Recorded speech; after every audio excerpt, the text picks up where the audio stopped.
मगर जिस रात मुझे ऑफिस से लौटने में देरी हो जाती, वो मेरा पीछा करना नहीं भूलता था। शुरू में मुझे उससे डर लगता था, मगर फिर मुझे उसकी आदत लग गई।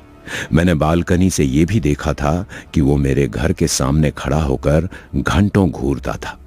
फिर गली के आखिरी छोर से अंधेरे में कोई शख्स उसे इशारे से बुलाता और वो लपकता हुआ अंधेरे में मेरी नजरों से ओझल हो जाता और आखिर में मुझे सिर्फ गोली चलने की आवाज सुनाई देती थी।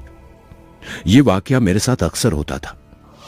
जैसा कि मैंने पहले बताया था, मैं दिल्ली का रहने वाला हूं और अपनी एक नॉवेल पूरी करने के लिए हिमाचल में रह रहा था।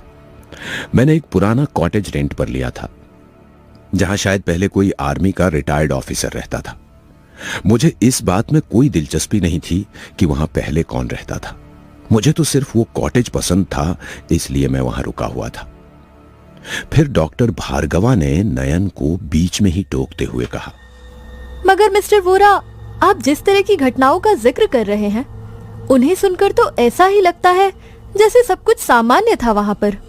नयन वोरा ख्यालों से बाहर आता हुआ बोला, नहीं, कुछ भी सामान्य नहीं था वहां, पर कई बार जब तक हम कुछ ऐसा समझ पाते हैं, देर हो चुकी होती है। डॉक्टर भार्गवा दोबारा नयन की बात ध्यान से सुनने लगी।